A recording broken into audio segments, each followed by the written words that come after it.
기업들이 굉장히 많은 경우 차별화라고 하는 것에 대해서 추구를 합니다. 여러 가지 차별화 방법이 있지만 그중에 오늘은 이제 집중의 원리를 좀 실천할 필요가 있다 이렇게 보고요. 그래서 실패하지 않도록 만들어야 된다 이렇게 생각을 해서 집중의 원리에 대해서 좀 말씀드리겠고, 이미 집중이라는 얘기는 많이 들어서 아시는 분들이 많고 또 거기에 대해서 실천하고 계신 분들도 많을 겁니다. 그런 의미에서 오늘은 다시 한번 상기한다라고 생각을 하고 함께 나누면 좋겠습니다. 여기 키 메시지에 보면 이제 첫 번째가 보면은 약한 만큼 불리한 것이 아니다, 그것 이상으로 불리하다라고 이제 말씀을 드렸는데, 시장에는 항상 강자들이 있습니다. 그렇지만 한 산업 내에는 이 강자뿐만 아니라 약자도 같이 있죠. 이러한 무수한 약자들이 이제 도전하는 역사가 결국 그 산업의 어떤 발전사다 이렇게 볼 수 있는데요. 그런데 약자는 강자에 비해서 가진 것이 없습니다. 굉장히 적습니다. 그러다 보니까 뭐 브랜드도 약하고 자원도 부족하고 그렇게 되다 보니까 약자가 강자와 경쟁할 때는 굉장히 불리합니다. 그래서 약한 만큼 불리한 것이 아니라 약한 것 이상으로 불리하게 됩니다. 이것을 어떤 영국의 항공학자 란체스터라고 하는 사람이 자신의 법칙으로 만들었는데요. 이 란체스터 법칙은 열세군 절대 분리 법칙이라고 얘기합니다. 조금 어렵죠. 열세군 절대 분리의 법칙 이렇게 얘기하는데, A 나라하고 B 나라하고 전투를 합니다. 근데 A 나라의 비행기는 50대가 있고요. B 나라의 비행기는 30대가 있습니다. 50대하고 30대가 이제 붙는 거죠. 그러면 전투 후에 남아있을 비행기의 숫자가 어떻게 될 거냐 하는 겁니다. A국은 40대가 남아있는데 B국은 한 대도 남아있지 않다는 겁니다. 이게 이제 이 란체스터 법칙이라고 하는데, 이걸 이제 수식으로 이 사람은 이제 루트 A 제곱 마이너스 B 제곱 이렇게 이제 표현을 해놨습니다. 그러니까 A국하고 B국하고 붙으면 A국은 50대 중에 한 10대 정도가 잃어버려지고 B국은 30대 중에 30대 모두를 잃어버린다는 겁니다. 그러니까 약자의 경우에는 절대적으로 불리하다는 겁니다. 그래서 강자하고 붙으면 강자가 손해보는 것보다 훨씬 더 많은 손해를 볼 수밖에 없다. 그런 거죠. 기억하시겠지만 씨름 천하장사 출신으로 이제 K1에 진출한 최홍만이라고 하는 사람하고 저하고 몸무게가 한 2배 차이가 납니다. 그 사람이 한 140kg 정도 나가고 제가 한 70kg 정도 나가는데, 제가 만약에 최홍만하고 사생결단하고 붙으면 2배의 몸무게니까 그만큼만 손해를 보느냐? 그렇지가 않습니다. 아마 1분도 못 버티고 저는 아마 죽게 될 겁니다. 이게 열세군 절대 분리의 법칙입니다. 다시 말하면 약한 만큼 불리한 것이 아니라 그것 이상으로 불리해서 나의 생존 자체가 없어질 수 있다는 것이 바로 이런 법칙입니다. 이런 법칙을 생각을 해보면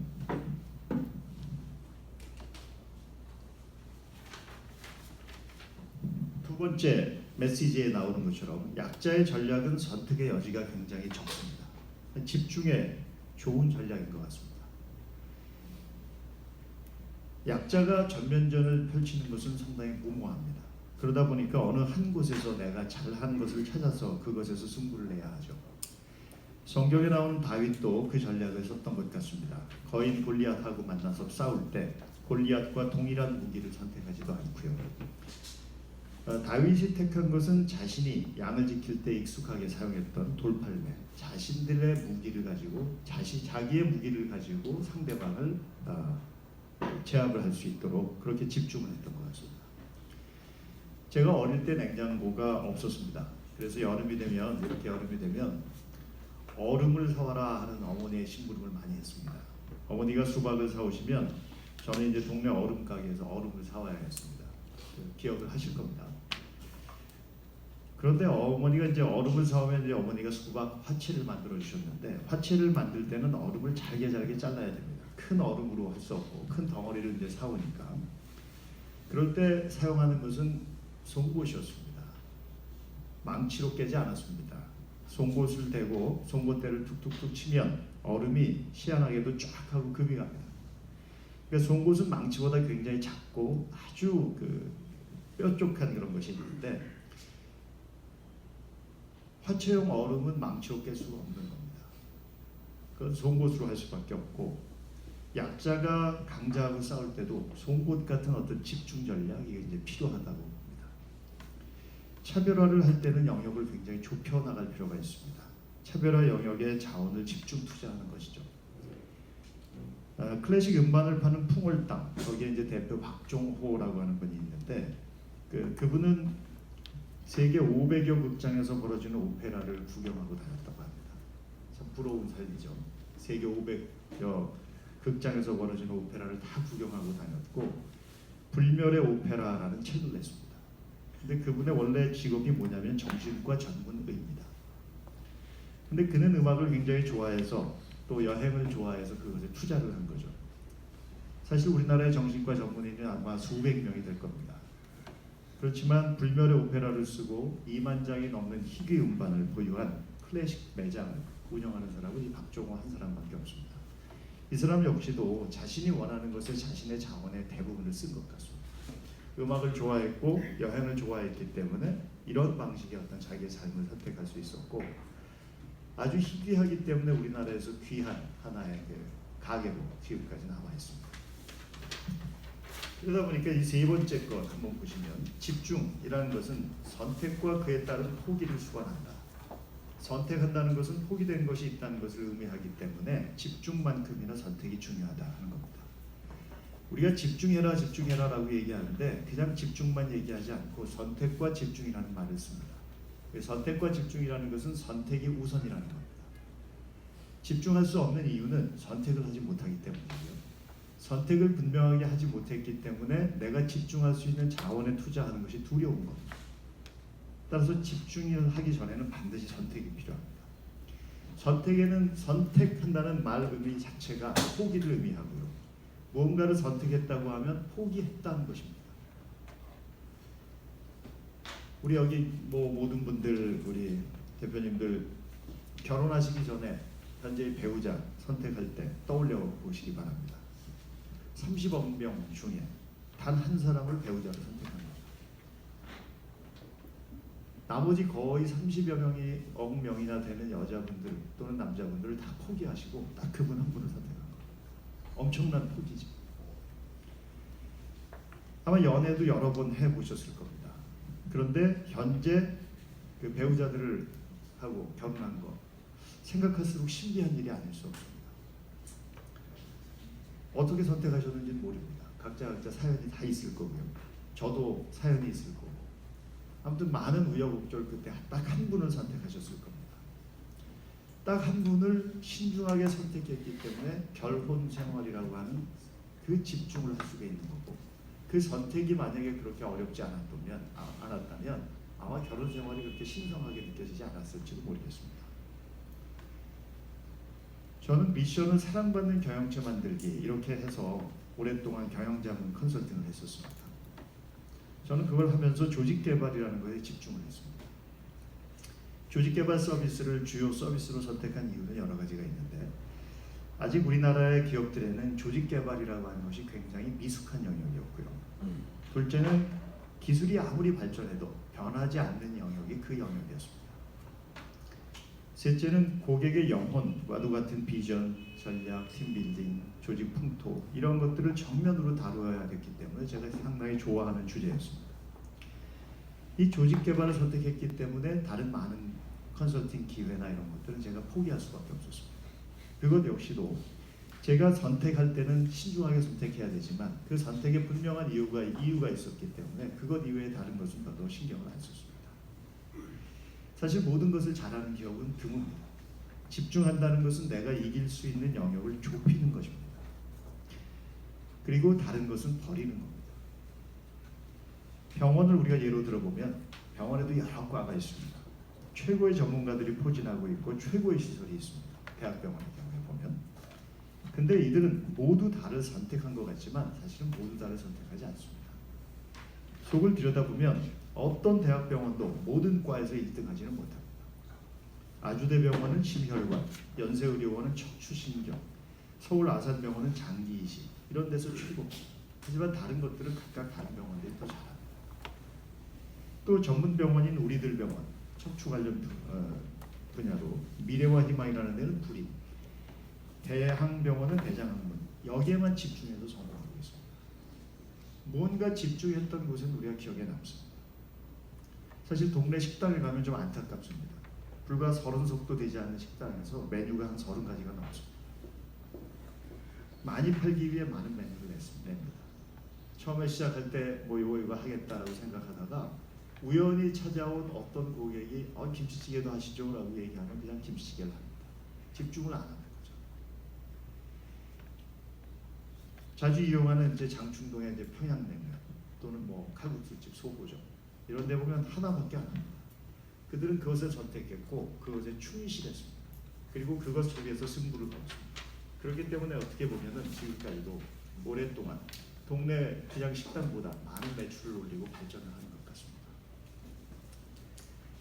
사실 바른 것을 선택한다 하면 지혜가 필요합니다. 무엇을 선택할지 다 헷갈려합니다.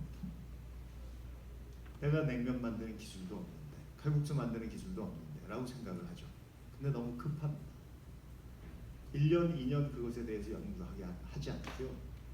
퇴직을 하면 바로 식당을 내야 되고 그리고 무엇인가를 해야 한다는 그 중압감 때문에 빨리 선택하려고 합니다. 규모가 얼마나 키워낼 수 있는지, 내가 가진 기술과 역량은 무엇인지, 수익성 이런 것들은 분명한지 이런 것들에 대한 기준이 나름대로 있어야겠죠. 그 다음에는 선택한 바른 것을 실행할 수 있는 용기도 필요합니다. 그것을 실행하려면 내가 선택한 것, 그것은 정답이기 때문에 선택한 것이 아니고 정답처럼 보였기 때문에 선택한 것에 불과합니다. 중요한 것은 선택한 것을 이제 정답으로 만들어가는 겁니다. 우리가 전략을 선택한다라고 얘기할 때는 그것이 정답이라고 착각을 하지만 정답은 아닙니다. 정답처럼 보일 뿐이고요. 최선을 다해서 그것을 정답으로 만들어가는 그 용기가 필요한 것 같습니다. 용기뿐만이 아니죠. 거기에는 굉장한 인내가 필요합니다. 분명히 어려움도 있을 거고 집중을 했을 땐 불안합니다. 하지만 집중을 할 때만큼 좋은 전략들은 약자에게는 없는 것 같습니다. 자, 네 번째 보면 강자에게도 역시 집중의 원리가 중요하다라고 했는데 강자의 입장에 서 계신 분들도 있을 겁니다. 그렇지만 강자도 집중의 원리는 굉장히 중요합니다. 약자에게만 유효한 것이 아닙니다. 시장에서 강자들은 5만 병에 걸려서 죽습니다. 이 5만 병이라고 하는 것, 5만한 이 병은 치명적입니다. 예전에 삼성전자 부회장을 지낸 윤종용이라고 하는 분이 있는데 그분은 외국 잡지에 이렇게 했습니다. 그 사람은 위기 기계다, 크라이시스 머신이다라고 이렇게 묘사된 적이 있는데 그분은 위기를 끊임없이 강조하고 사업마다 최선을 다하고 있다는 의미로서 그 사람은 위기 머신이라고 하는 그러한 별명을 얻었습니다. 5만 병 치료에 위기의식 가지고 최선을 다해 집중하는 것, 좋은 치료제인 것 같습니다. 아무리 약한 자가 도전해봐도 총력전을 펼쳐서 집중합니다. 그래야 피해가 적습니다. 사자가 사냥할 때 한 놈만 끈질기게 추적합니다. 동물의 왕국 같은 거 한번 보시면 그 많은 양떼들 중에 딱 한 놈을 타겟으로 하면 그것만 집중해서 가서 잡습니다. 강자도 그 집중의 원리가 필요합니다. 이것을 무시하면 만성 5만 병에 걸릴 뿐만 아니라 조직 자체가 위기의식을 잃고 서서히 죽어간다고 봅니다. 우리나라 그룹체제 대단히 위험합니다. 지금까지는 사업 규모를 키우는 데 좋은 체제였습니다. 그런데 이제는 미래에도 그렇게 되리라고 보기는 어렵습니다.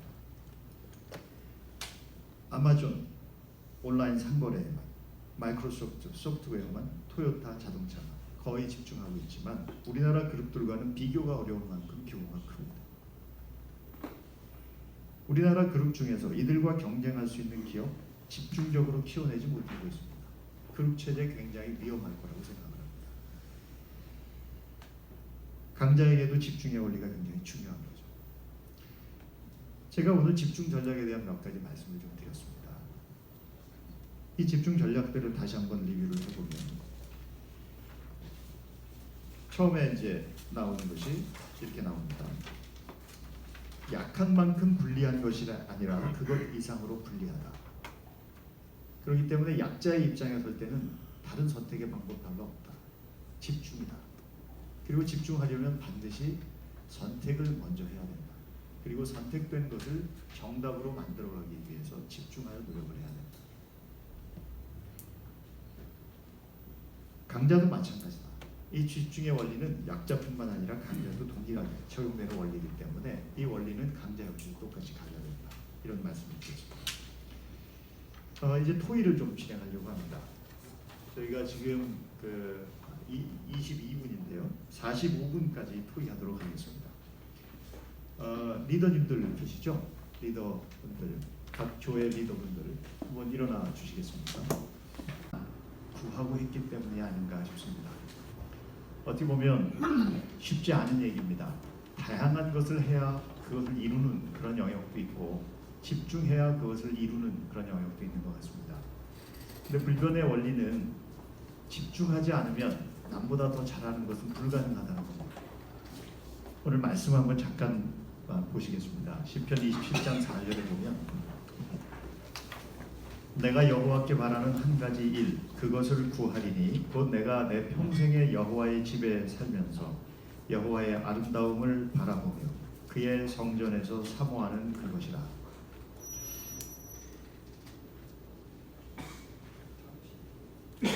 하나님께 바라는 한 가지 일만 있다.